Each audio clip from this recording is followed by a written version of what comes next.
Alguma vez já passou pela cabeça o poder que as palavras realmente têm?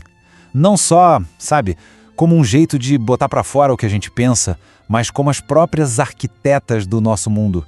O que se fala, o que se escuta, o que se lê, tudo isso a cada segundo está ali, construindo o mundo e construindo a gente. Pois é.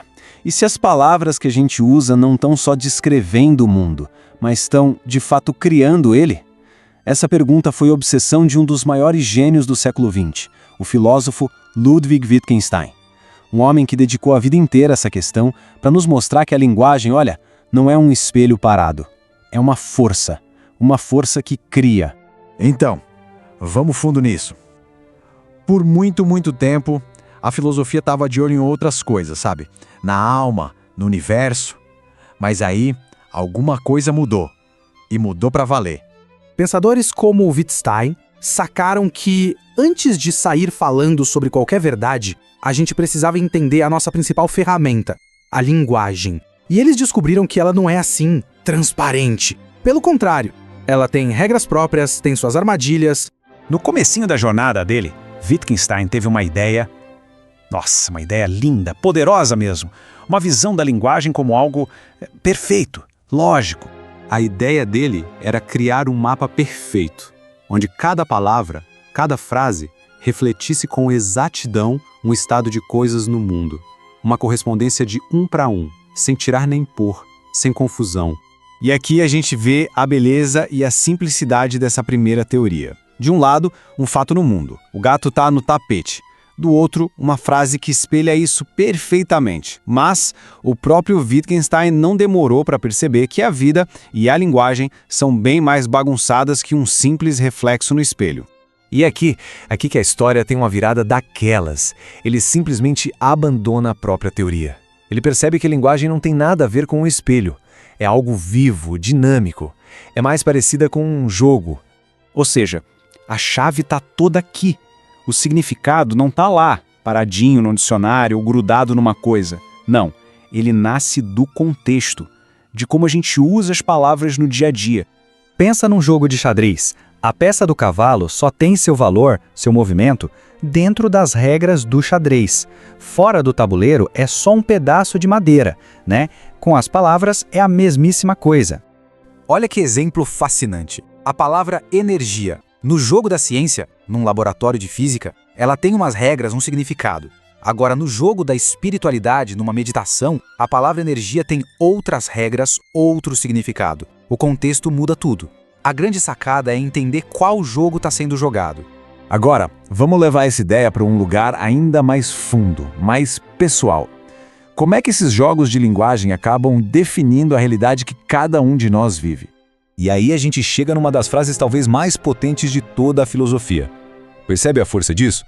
Ele não está dizendo que a linguagem descreve os limites do mundo. Ele está dizendo que a linguagem é o limite.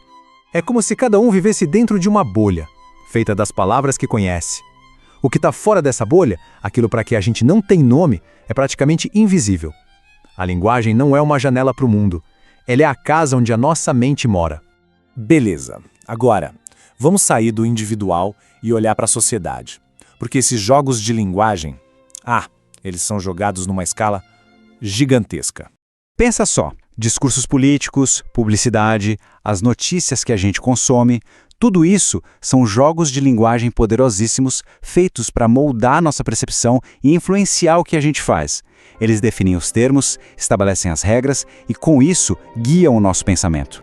E sacar esse jogo é como enxergar os fios da marionete. Ter essa consciência de como a linguagem está sendo usada é o primeiríssimo passo para a gente conseguir pensar por conta própria. Não é ser cínico, não. É ter clareza. É a habilidade de ver o que está por trás das palavras, o que nos ajuda a caminhar pelo mundo de um jeito mais atento. Certo, mas e aí? Como é que a gente usa essa sabedoria toda na nossa vida? Porque a filosofia do Wittgenstein, olha, não é só teoria não, é uma ferramenta. Uma ferramenta prática, para ter mais consciência. Cada um desses pontos é um convite para a gente usar a linguagem de um jeito ativo e não passivo. Ser preciso com as palavras, questionar as definições que nos dão e, talvez o mais importante, expandir o nosso vocabulário para, literalmente, expandir o mundo que a gente consegue perceber e viver. E, por fim, ele nos deixa com uma lição de humildade. Wittgenstein reconheceu que mesmo com todo esse poder, a linguagem tem seus limites.